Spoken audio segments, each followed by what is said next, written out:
vous êtes actuellement en direct du lycée de Costa de Beauregard en compagnie de Noam et de Candice. Nous vous présentons l'association des anciens et des amis du bocage.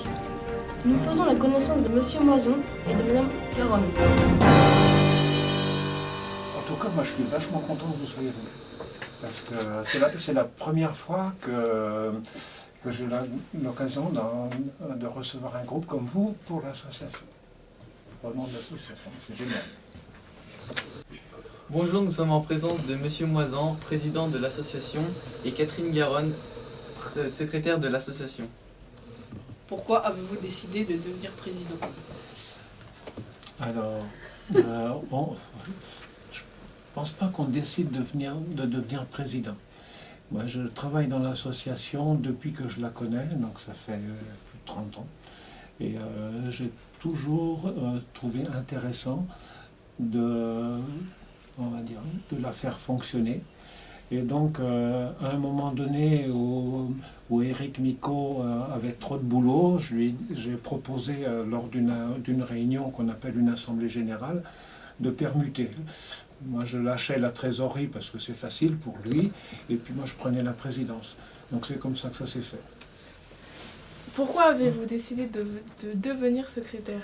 Quand tu fais partie d'une association, tu es élu à un moment donné de conseil d'administration. Donc on m'avait demandé d'en faire partie. Après, je fais partie du bureau.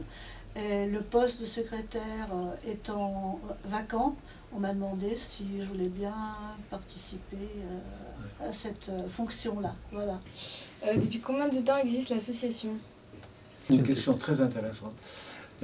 Comme je le disais, il est probable que les anciens du bocage existaient du temps de Camille Costa de Beauregard, donc vers les années 1900, puisqu'il est mort en 1910.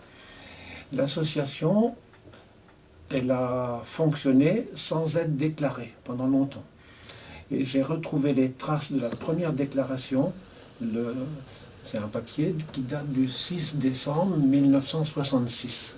Les présidents se sont succédés, les membres, les administrateurs. Et elle a toujours eu comme but de garder les liens avec ce qui était passé dans la maison. À quoi sert l'association? Ouais, je dis c'est une question intéressante parce que nous, les aînés, on pourrait dormir sur nos lauriers et puis ne rien faire. Hein. Personne ne nous en ferait de reproche. Mais je trouve que c'est important. Quand on a été, comme moi, dans l'enseignement, qu'on a accompagné des jeunes, qu'on les voit grandir avec un métier, je trouve que c'est important de continuer ça. Et donc, le but de l'association, c'est de faire des petites choses pour les adhérents. Un voyage, on fait une petite revue, là, je vous en donnerai un exemplaire, vous avez dû le voir, le lien bocage. Ouais. Voilà. Oui. Donc ça c'est pour donner des nouvelles. Et puis on a un gros projet en ce moment qui est très très passionnant. Il se construit à peu près depuis 3 ou 4 ans. Et en fait il y a 2 jeunes qui ont commencé à programmer la plateforme Don Bosco, ça fait 2 ans et demi. L'un des 3 a continué comme apprenti à Paris l'année dernière et ça continue encore. Donc cette plateforme, en fait, c'est un outil pour tous les anciens élèves et les jeunes comme vous des maisons Don Bosco. Donc ça fait à peu près 40 établissements en France. Et si tous les élèves étaient concernés, ça ferait 40 000 élèves. Donc c'est un gros outil. Il va vous être utile, vous, pour les stages. Et puis un peu plus tard, quand vous aurez fini votre formation, pour trouver du boulot. Moi, du côté maison d'enfants, moi c'est important pour garder un lien avec ces jeunes qu'on a vu grandir. Moi, certains, je les ai eus pendant plus de 10 ans. Donc c'est long, 10 ans, c'est une vie qu'on participe à leur quotidien. Et il est important de garder des liens, même si c'est très éloigné, pour voir leur évolution, les soutenir quand ils sont dans la peine ou dans la joie. Voilà, c'est quelque chose d'important. Et de garder ce côté amitié et lien qu'on a eu pendant très longtemps. Par Facebook, c'est vrai que moi j'ai des anciens que j'ai eus quand j'ai commencé à travailler en À partir de 75, je dirais, j'ai des nouvelles d'anciens. Les toutes premières années, non.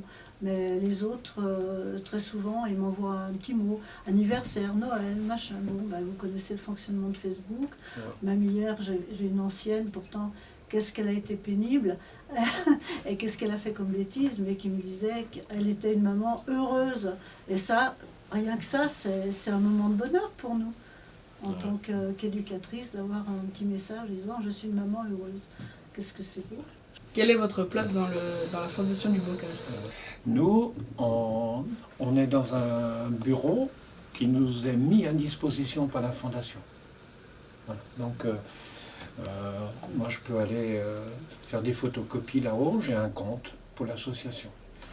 Et moi, je rencontre régulièrement le directeur, M. Cyril Vernier, pour articuler notre bon fonctionnement. On va bosser avec eux pour le 1er mai. Mais comme on l'a fait les autres années. Donc, et Eric, qui connaît plein d'autres associations, nous disait il n'y a pas longtemps, c'est sans doute à Chambéry que les relations sont les meilleures entre l'association et l'établissement, le lycée, la maison d'enfants et la fondation. Donc on a cette chance-là. Mais ça se construit, ça. Voilà. Nous adultes, on gère ça, on fait attention à ça. Nous vous remercions de nous avoir accueillis et d'avoir pris le temps de nous écouter.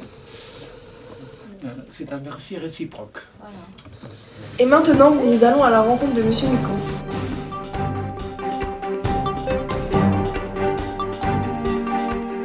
Bonjour Monsieur Micot, on vous laisse vous présenter. Bonjour à tous, donc je suis Éric Micot, je suis le trésorier de l'association des anciens et amis du bocage, de la fondation du bocage, les anciens élèves et amis, et je suis aussi le président de la Fédération nationale des anciens et amis de Don Bosco. Depuis combien de temps faites-vous partie de l'association? Alors moi je fais partie de l'association depuis 20 ans. Qui a fondé l'association? Alors l'association a été fondée il y a soixantaine d'années maintenant. C'était le directeur actuel, le directeur de l'époque, qui voulait qu'une association d'anciens élèves existe au sein du bocage. Donc c'est lui qui a été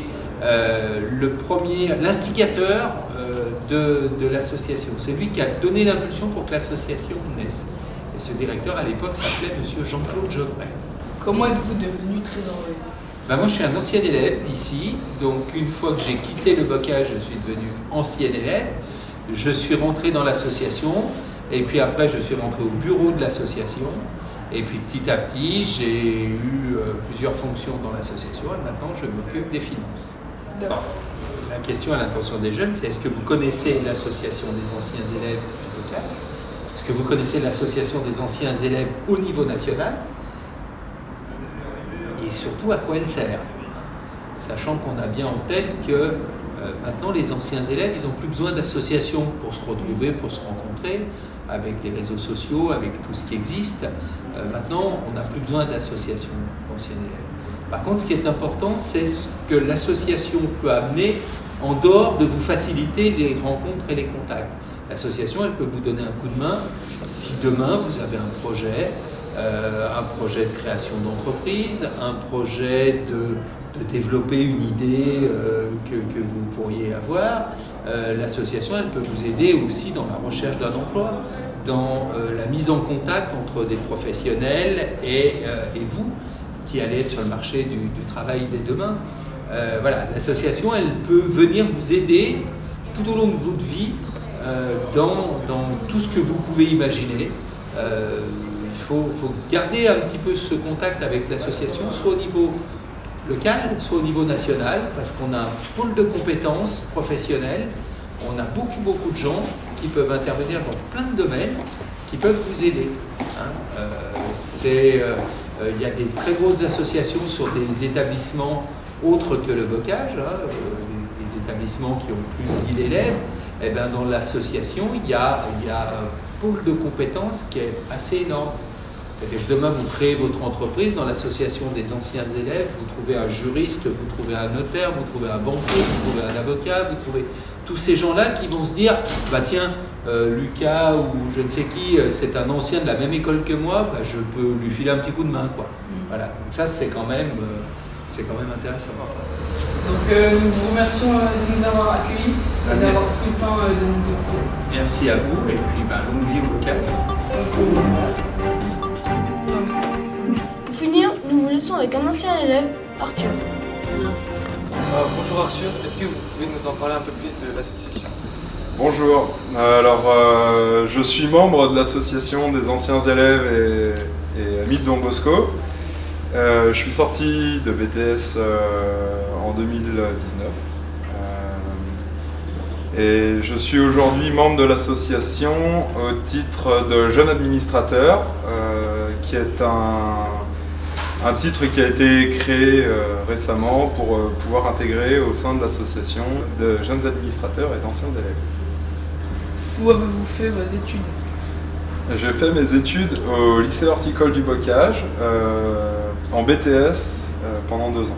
Vous travaillez actuellement au lycée horticole et du coup que faites-vous? Je travaille dans l'exploitation du lycée et je suis ouvrier horticole. J'encadre les TP et je m'occupe de toutes les cultures, de leur mise en place jusqu'à la vente et au conseil du client.